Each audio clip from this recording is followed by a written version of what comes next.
اب حضرت انس اس کو روایت کرتے ہیں، وان انس قال کان النبی صلی اللہ علیہ وسلم عروسا بزینب، کہتے ہیں جس دن حضرت زینب سے حضور کا نکاح ہوا۔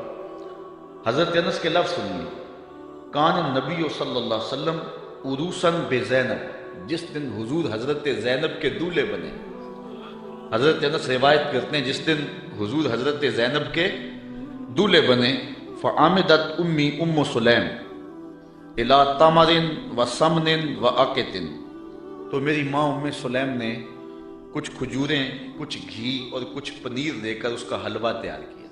فصنعت حیسن، ایک حلوہ تیار کیا، فجعلتہ فی طور، اور ایک برتن میں ڈال کر کے، فقالت، فرمایا، یا انس اذهب بہذا الی رسول اللہ، یہ حلوہ حضور کی خدمت میں لے جاؤ، یہ حضور کے پاس لے جاؤ۔ اچھا، کہتے ہیں کہ فقل، اور ساتھ حضور سے کہنا، بعثت بہذا الیک امی، حضور یہ حلوہ میری ماں نے بھیجا ہے، یہ حلوہ میری ماں نے بھیجا۔ حضرت ابی بن کعب کہتے ہیں کہ میں ایک دن تلاوت کر رہا تھا تو حضور گزرے اور حضور رک کر کے سنتے رہے۔ بعد میں حضور سے ملاقات ہوئی تو فرمایا، ابی میں گزرا تھا، میں نے تیرا قرآن پڑھنا سنا ہے۔ تو حضرت ابی بن کعب کہنے لگے کہ حضور اگر مجھے پتا ہوتا نا کہ آپ سن رہے ہیں تو میں اور سنوار کے پڑھتا۔ اعلیٰ حضرت اس حدیث کے تحت لکھتے ہیں کہ کسی کو دکھلانے کے لیے پڑھنا ریاکاری ہوتا ہے اور اجر کو ضائع کر دیتا ہے، لیکن حضور کو دکھانے کے لیے اگر کرو تو اجر ضائع نہیں ہوتا، اجر دوہرا ہو جاتا ہے۔ اس لیے حضرت ابی بن کعب نے کہا کہ اگر مجھے پتا ہوتا نا کہ آپ سن رہے ہیں میں اور سنوار کے پڑھتا۔ حضرت انس کی ماں نے کہا کہ حضور کو بتانا کہ یہ میری ماں نے بھیجا ہے، کیونکہ جب حضور کو بتاؤ گے تو حضور دعا دیں گے۔ ایک دن حضور کسی صحابی کے گھر کے دروازے پہ گئے اور آقا کریم کی عادت یہ تھی کہ السلام علیکم کہتے، جا کہا السلام علیکم، وہ دروازے پہ کھڑا تھا، سن لیا حضور آئے ہوں تو پتہ نہ چلا ہو کہ کون آیا ہے۔ اب اس نے منہ کے اندر کہا وعلیکم السلام، آواز کو اونچا نہیں کیا۔ حضور نے پھر کہا السلام علیکم، تو حضور علیہ السلام نے جب کہا تو اس نے پھر جو ہے وہ چپکے سے کہا وعلیکم السلام۔ پھر حضور نے تیسری مرتبہ کہا السلام علیکم، تو اس نے پھر چپکے سے وعلیکم السلام کہا۔ حضور کی عادت تھی 3 مرتبہ کہتے اور پھر واپس چلے جاتے۔ تو حضور واپس پلٹے تو صحابی حضور کے پیچھے بھاگے۔ حضور فرمایا، میاں میں نے تو 3 مرتبہ سلام کہا تھا۔ تو حضور کی بارگاہ میں عرض کی، حضور میں نے تینوں بار جواب دیا تھا، لیکن میں نے اونچی جواب اس لیے نہیں دیا تھا کہ حضور بار بار سلامتی کی دعا دیتے رہے۔ اگر میں پہلی مرتبہ وعلیکم السلام کہہ دیتا تو آپ دوسری 2 مرتبہ تو نہ کہتے، تو آپ بار بار مجھے سلامتی کی دعا دیتے رہیں۔ حضرت انس کی ماں نے اس لیے جو ہے وہ اپنے بیٹے کو کہا کہ جا کے بتانا تاکہ حضور دعا دے دیں۔ تو کہا کہ جا حضور سے کہنا کہ حضور یہ میری ماں نے بھیجا ہے، وَهِيَ تُقْرِئُكَ السَّلَامَ، اور حضور وہ آپ کو سلام بھی کہتی تھی، آپ کو سلام بھی کہتی تھی۔ کتنا خوبصورت انداز حضرت انس کی والدہ کا۔ ہمارے یہاں ایک ساتھی ہیں، میں عمرے پہ حاضر ہوا تو میں ایئرپورٹ پہ تھا تو انہوں نے اپنی والدہ سے میری بات کروائی، تو بڑے لوگوں نے کہا وہاں حضور علیہ السلام کی بارگاہ میں ہمارا سلام پیش کرنا، لیکن اماں جی کا انداز اتنا میٹھا تھا اور اتنا پیارا تھا تو مجھے فون پہ کہنے لگے جا کے سرکار نے میرا سلام علیکم دے دینا۔ تو حضرت انس کی ماں نے کہا کہ حضور کی خدمت میں جا کے میرا سلام بھی پیش کرنا اور بتانا کہ یہ انس کی ماں نے بھیجا ہے، اور ساتھ تیسری بات وَتَقُولُ إِنَّ هَذَا لَكَ مِنَّا قَلِيلٌ یا رسول اللہ، اور کہنا حضور یہ ہماری طرف سے تھوڑا سا نذرانہ ہے، قبول کر لو، یہ زیادہ نہیں ہے، یہ بہت تھوڑا سا ہے، اس کو قبول کر لو۔ کہتے ہیں کہ میں حضور کی خدمت میں حاضر ہوا، فَذَهَبْتُ فَقُلْتُ، میں حاضر ہوا اور جو ماں نے کہا تھا وہ میں نے کہہ دیا۔ 3 باتیں ماں نے کہی تھی، ایک کہنا کہ حضور میری امی نے بھیجا ہے، دوسرا کہ حضور آپ کو سلام بھی کہتی تھی، اور تیسرا کہ کہتی تھی کہ حضور یہ ہماری جانب سے تھوڑا سا ہے۔ تو حضور کی خدمت میں جا کے میں نے کہہ دیا، فقال داہو، حضور نے فرمایا رکھ دو۔ ثم قال، پھر کہا اذهب فدعو لی فلانا و فلانا و فلانا، پھر فرمایا اٹھو فلاں کو بلا لاؤ، فلاں کو بلا لاؤ، فلاں کو بلا لاؤ۔ رجالا سماہم، حضور نے بہت سارے لوگوں کے نام بتائے کہ جاؤ فلاں کو بھی بلا کر کے لاؤ، فلاں کو بھی بلا کر کے لاؤ، اور پھر فرمایا وَدْعُ لِي مَنْ لَقِيتَ، اچھا جو بھی ملے اس کو بھی دعوت دے آنا، کچھ لوگ نام بنام بتائے کہ ان کو تو جا کے بلا کے لاؤ نا، اور ان کو پیغام میرا دے کے آؤ، اور پھر کرنا راستے کے اندر اگر تمہیں کو ملے تو اسے بھی کہہ دینا کہ تیری حضور کے گھر دعوت ہے۔ اچھا، حضرت انس رضی اللہ تعالیٰ عنہ فرماتے ہیں کہ میں چلا، فدعوت من سما ومن لقیت، جو حضور نے نام بتائے تھے میں نے جا کے ان کو بھی کہا، اور جو راستے میں ملا میں نے اسے بھی کہا، اور میاں تجھے حضور بلا رہے ہیں، حضور کے گھر میں تیری دعوت ہے۔ فرجعت فائز البیت غاص باہلہ، کہتے جب میں واپس پلٹا نا تو حضور کا ویڑا لوگوں کے ہجوم سے بھرا ہوا تھا۔ یار کوئی منسٹر دعوت دے کہ بیٹے کی شادی ہے آنا، تو لوگ پھولے نہیں سماتے، بتاتے پھرتے آج میں بڑا مصروف ہوں، میاں آج کیا ہے؟ جی آج میں نے شادی پہ جانا ہے۔ یار جس کو منسٹر بلائے، جس کو ایم پی اور ایم این اے بلائے، وہ تو خوشی سے پھولا نہ سمائے کہ آج فلاں گھر میری دعوت ہے، پھر ان کی خوشی کا عالم کیا ہوگا جن کی دعوت محمد عربی کے گھر میں تھی۔ وہ کہتے جب واپس پلٹا تو گھر بھرا ہوا تھا لوگوں سے۔ اچھا، تابی نے جس نے حضرت انس سے روایت سنی اس نے کہا فقلت لانس، میں نے انس سے کہا، قیل لانس، حضرت انس سے کہا گیا اعدادکم کم کان، کہ لوگ تھے کتنے؟ جن لوگوں سے گھر بھرا ہوا تھا ان کی تعداد کوئی اندازہ ہے؟ حضرت انس کہنے لگے 300 کے قریب ہوں گے لوگ۔ میں ایسے گیا اور ایسے پلٹ کے آ گیا، اور جب واپس آیا تو 300 لوگوں سے حضور کا گھر بھرا ہوا تھا۔ اب آقا کریم علیہ السلام نے فرمایا، حضرت انس کہتے ہیں فرأیت النبی صلی اللہ علیہ وسلم وضع یدہ علی تلک الحیضہ، کہ حضور نے اپنا دست برکت اس پیالے پہ رکھ دیا، اس حلوے پر اپنا دست شفا، دست نور، دست برکت، دست رحمت اس پیالے پر رکھ دیا، اور وتکلم بما شاء اللہ، اور جو اللہ نے چاہا وہ حضور نے پڑھا، ہاتھ رکھا، کھانے کو سامنے رکھا، اور پھر جو اللہ نے چاہا حضور نے وہ تلاوت کی۔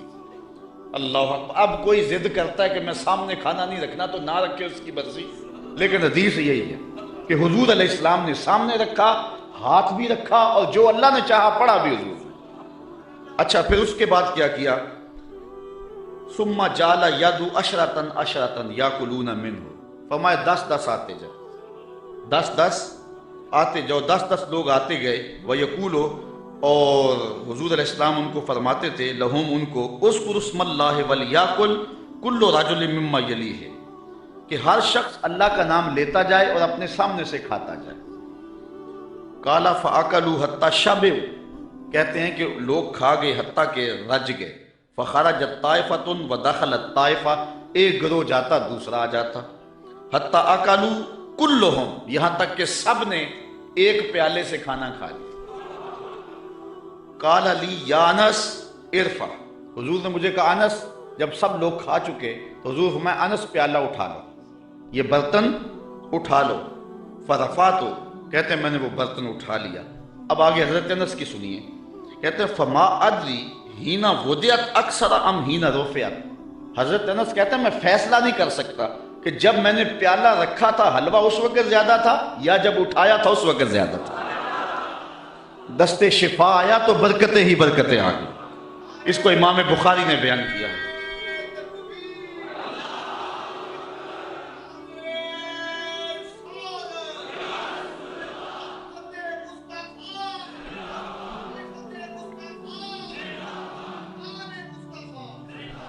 ہمارے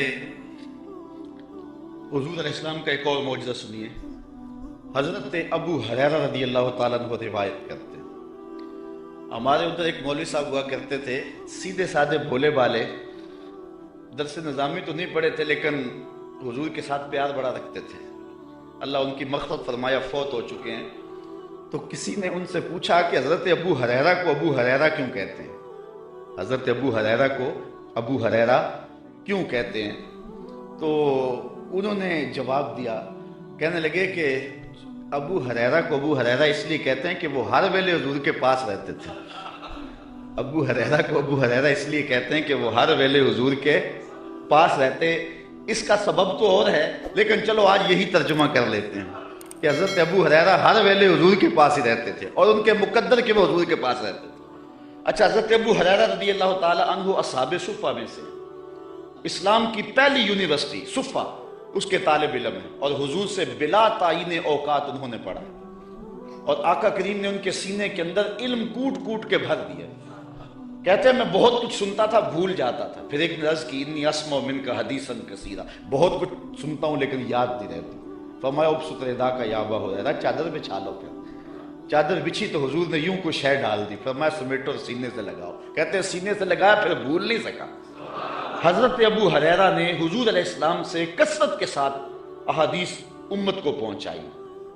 اصحاب صفہ میں تھے، کوئی شخص خدمت کر جاتا، کوئی گھر میں چیز کسی نے تیار کی دے جاتا، کھا لیتے، بھوک بھی کاٹتے. کہتے ایک دن ایسا تھا کہ اتنی بھوک لگی کہ کھانے کے لیے کچھ نہ تھا اور میری کمر بھی سیدھی نہیں ہو رہی تھی. میں مسجد نبوی کے ایسے زاویے میں جا کے بیٹھ گیا جہاں لوگوں کا گزر ہوتا تھا. میرا خیال یہ تھا کوئی گزرتا گزرتا مجھے دیکھے گا اور میرے چہرے پر بھوک اور پیاس کے آثار دیکھے گا تو کوئی میری ضیافت کرے گا اور میری کمر سیدھی ہو جائے گی. لیکن جو بھی آتا سلام لے کے گزر جاتا. کسی نے اس پہ غور نہ کیا. خیر حضرت عمر رضی اللہ تعالیٰ عنہ آئے تو میں نے ان سے قرآن مجید کی کسی آیت کے بارے میں پوچھا. میرا خیال تھا کہ یہ آیت بھی بتائیں گے اور ساتھ میرے سے ہم کلام بھی ہوں گے اور میرے اندر کی کیفیت جان جائیں گے. انہوں نے مجھے آیت بتائی اور جلدی سے چلے گئے. میں پھر پریشان. پھر حضرت ابو بکر صدیق رضی اللہ تعالیٰ عنہ آئے. میں نے ان سے بھی کوئی مسئلہ شرعی پوچھا. انہوں نے مسئلہ بتایا اور چلے گئے. میں دل میں سوچا کہ میرا مسئلہ تو حل نہ ہوا. کہا پھر میں بیٹھا تھا کہ دل و قلب و نگاہ کا مرشد اولین آ گیا، حضور آ گئے. میں نے حضور سے بھی کوئی مسئلہ پوچھا. حضور نے میری جانب غور سے دیکھا اور پھر مسکرا پڑے اور کہا ابو ہریرہ بھوک لگی ہوئی ہے؟ میں نے عرض کی حضور مجھے بھوک لگی ہوئی ہے. فرمایا میرے پیچھے آ جاؤ. حضور علیہ السلام نے اہل خانہ کو کہا کہ کوئی چیز ہے کھانے کے لیے. انہوں نے کہا کسی طرف سے دودھ کا ایک پیالہ آیا ہے. کہتے کہ میری جان میں جان آئی. لیکن حضور نے فرمایا ابو ہریرہ جو صفہ پہ بیٹھے ہیں ان کو بھی بلا لا. صرف ابو ہریرہ رضی اللہ تعالی عنہ سے ہی پیار نہیں ہے، جو باقی خادم ہیں ان سے بھی پیار ہے. آقا تو سب کے ہیں نا، وہ بھی بھوک میں تڑپ رہے ہیں. کہا ان کو بھی بلا لاؤ. کہتے ہیں میں گیا اور ان کو بلا لایا. پھر حضور نے مجھے پیالہ دیا اور کہا دائیں سے شروع ہو جاؤ. میں اس پیالے کو پیش کیا اور ایک شخص سیراب ہو کے پی جاتا ہے. میں نے غور کیا تو ایک قطرہ بھی کم نہیں ہوا تھا. مجھے تسلی ہو گئی. میں نے دوسرے کو دیا، تیسرے کو دیا. 70 آدمی دودھ پی گئے اور پیالے میں کمی واقعہ لگتا یہ تھا اللہ نے اس دودھ کا تعلق حوض کوثر کی نہر سے جوڑ دیا تھا. کہتے ہیں 70 آدمی دودھ پی گئے. پھر حضور فرمایا ابو ہریرہ کون باقی؟ میں نے عرض کی حضور ایک آپ باقی ایک میں باقی. تو حضور نے فرمایا ابو ہریرہ پیو. کہتے ہیں میں نے پیا. فرمایا اور پیو. میں نے اور پیا. پھر فرمایا اور پیو. میں نے کہا مجھے اس رب کی قسم جس نے آپ کو حق کے ساتھ مبعوث کیا ہے، میرے میں تو ایک قطرے کی بھی اب گنجائش باقی نہیں رہی. تو حضور علیہ السلام نے میرے ہاتھ سے پیالہ لیا اور نوش جاں کیا. اعلیٰ حضرت فرماتے ہیں ہاں جناب ابو ہریرہ کیسا تھا وہ جام شیر. ہاں جناب ابو ہریرہ کیسا تھا وہ جام شیر جس سے 70 صاحبوں کا دودھ سے منہ بھر گیا. 70 آدمی دودھ کے ایک پیالے کو پی گئے. میرے استاذ المکرم قبلہ مفتی حبیب اللہ صاحب رحمۃ اللہ تعالی علیہ فرمایا کرتے تھے کہ ایک پہلو تو یہ ہے کہ دودھ کا ایک پیالہ 70-72 آدمیوں کو کافی ہو گیا. ذرا تھوڑا سا ادھر بھی غور کرو کہ 2 جہاں کا سردار ہے، 71 آدمیوں کا جوٹا پی رہا ہے. یہ پہلو بھی تمہارے پیش نظر رہنا چاہیے کہ 2 جہاں کا سردار ہو کہ اتنے آدمیوں کا جوٹا پی رہا ہے. اللہ اکبر. آئیے حضور علیہ الصلوۃ والسلام کہ ایک اور معجزہ کو سنتے ہیں اور اپنے ایمان کو تازہ کرتے ہیں. حضرت جابر رضی اللہ تعالی عنہ روایت کرتے ہیں، کہتے ہیں حدیبیہ کے مقام پہ آقا کریم وضو کرنے لگے تو لوگ اکٹھے ہو گئے. فرمایا کیا ماجرا ہے؟ عرض کی کہ حضور پانی نہیں ہے. تو اس لیے لوگ جو ہیں وہ پیاس سے تڑپ رہے ہیں. تو آقا کریم علیہ السلام نے جو ہے وہ کوزے کے اندر اپنا دست برکت ڈال دیا. اب سنو حدیث کے لفظ، یہ بھی بخاری شریف کی روایت ہے. فوضع النبی صلی اللہ علیہ وسلم یدہ فی الرکوہ. حضور علیہ السلام نے اس کوزے میں، اس برتن میں اپنا دست شفا ڈال دیا. فجعل الماء یفور بین اصابعہ کامثال العیون. حضور کی انگلیوں سے پانی یوں پھوٹتا تھا جس طرح چشمے نکلتے تھے. یوں پانی پھوٹ رہا ہے. قالا فشربنا وتوضانا. کہا کہ ہم نے پانی پیا بھی اور وضو بھی کیا. قیل لجابر کم کنتم. راوی نے حضرت جابر سے بھی پوچھا کتنے کو لوگ تھے تم؟ قالا لو کننا 100,000 لکفانا. کہا لاکھ بھی ہوتے تو کافی تھا. لاکھ بھی ہوتے تو کافی تھا، کننا خمسہ عشرتا میا، لیکن ہم تھے جو ہیں وہ 1500، لیکن اگر وہ لاکھ بھی ہوتے تو وہ پانی کم نہ پڑتا۔ یہاں اعلیٰ حضرت کا اسلوب پھر دیکھیے، آپ فرماتے انگلیاں ہیں فیض پر، ٹوٹے ہیں پیاسے جھوم کر۔ انگلیاں ہیں فیض پر، ٹوٹے ہیں پیاسے جھوم کر، ندیاں پنجاب رحمت کی ہیں جاری واہ واہ، ندیاں پنجاب رحمت کی ہیں جاری واہ واہ۔ حضرت انس روایت کرتے ہیں، قال نعى النبي صلی اللہ علیہ وسلم زیدا و جعفرا و ابن رواحہ للناس قبل ان یاتیہم خبرہم۔ جنگ موتا پر حضرت نبی رحمت صلی اللہ علیہ وسلم نے صحابہ کو روانہ کیا۔ یہ 8 ہجری کو جنگ ہوئی ہے، مسلمانوں کی تعداد صرف 3000 اور ہرکل کے سپاہیوں کی تعداد 1 لاکھ۔ 3000 1 لاکھ کے مقابلے میں آئے۔ شام میں یہ جنگ گمسان کی لڑی جا رہی ہے، جنگ وہاں ہو رہی ہے اور حضور ہیں مدینے میں، اور آقا کریم یہاں بیٹھ کے جنگ کے واقعات سنا رہے ہیں، جنگ کے واقعات سنا رہے ہیں۔ تو حضور نے ارشاد فرمایا کہ اخذ رایۃ زید فاصیب، فرمایا جھنڈا اب حضرت زید نے پکڑ لیا، جھنڈا لشکر اسلام کا حضرت زید نے پکڑا ہے۔ پھر فرمایا کہ وہ شہید کر دیے گئے۔ ثم اخذ ابن رواحہ فاصیب، پھر فرمایا عبداللہ ابن رواحہ نے پکڑا جھنڈا، پھر فرمایا وہ بھی شہید کر دیے گئے۔ وعیناہ تذرفان، حضور یہ بیان کرتے جا رہے تھے اور آنکھوں سے آنسو ٹپک رہے تھے۔ پھر اس کے بعد حضور نے فرمایا حتی اخذ رایۃ سیف من سیوف اللہ، یعنی خالد ابن الولید، فرمایا اب اللہ کی تلواروں میں سے ایک تلوار خالد بن ولید نے پکڑ لیا ہے۔ حتی فتح اللہ علیہم، یہاں تک کہ اللہ تعالیٰ نے ان کو فتح عطا فرمایا۔ بیٹھے مدینے میں ہیں، نظر کہاں ہے؟ جہاں موتا کی جنگ ہو رہی ہے، یہ شام کے علاقے میں واقعہ ہے۔ حضرت خالد بن ولید کے ہاتھ پر اللہ تعالیٰ نے اسلام کو فتح دی، اور 3000 مجاہدوں نے 1 لاکھ کے دانت کٹے کر کے رکھ دیے۔ اور حضرت خالد بن ولید کو سیف اللہ اسی موقع پہ کہا گیا۔ آپ نے کافروں پر اس جنگ میں 8 تلواریں توڑی تھی۔ تلوار توڑنا عرب میں بہادری کی علامت تھی، جو تلوار توڑتا اتنے لوگوں کو مارتا کہ اس کی تلوار ٹوٹ جاتی۔ اس جنگ میں 8 تلواریں توڑی حضرت خالد بن ولید۔ حضرت یعلا بن مرہ کی کہانی سنیے، فرماتے غزوے سے ہم واپس آ رہے تھے، راستے میں پڑاؤ ہوا تو حضور ایک درخت کے نیچے استراحت فرمانے کے لیے لیٹ گئے، اور میری ڈیوٹی یہ تھی کہ میں تلوار لے کے حضور کا پہرا دوں۔ میں کھڑا ہو گیا، باقی لوگ بھی سو گئے، تو میں نے ایک منظر دیکھا کہ دور صحرا میں ایک درخت تھا جو ہلنے لگا۔ تھوڑی دیر کے بعد وہ اپنی جڑوں سمیت باہر آیا اور اپنے آپ کو گھسیٹتا ہوا میرے برابر آ کے کھڑا نہیں ہو جاتا۔ تھوڑی دیر کے بعد وہ واپس وہاں جاتا ہے اور جہاں سے اکھڑا تھا وہاں جا کے دوبارہ نصب ہو جاتا ہے۔ میرے لیے بڑے اچنبھے کی بات تھی، لیکن میرے پاس کوئی تھا ہی نہیں کہ جس سے میں بات کر سکوں۔ حضور تھے تو استراحت فرما رہے تھے، اور میں حضور کے آرام میں خلل نہیں ڈالنا چاہتا تھا۔ خیر حضور بیدار ہوئے تو میں نے سلام عرض کرنے کے بعد جو پہلی بات کہی وہ یہی تھی۔ میں نے کہا حضور وہ جو سامنے درخت ہے، تھوڑی دیر پہلے وہ اپنی جگہ سے اکھڑا تھا، شاخوں کے بل اپنے آپ کو گھسیٹتا ہوا یہاں پہنچا، پھر میرے برابر آ کے کھڑا ہو گیا، پھر تھوڑی دیر کے بعد واپس وہاں جا کے نصب ہو گیا۔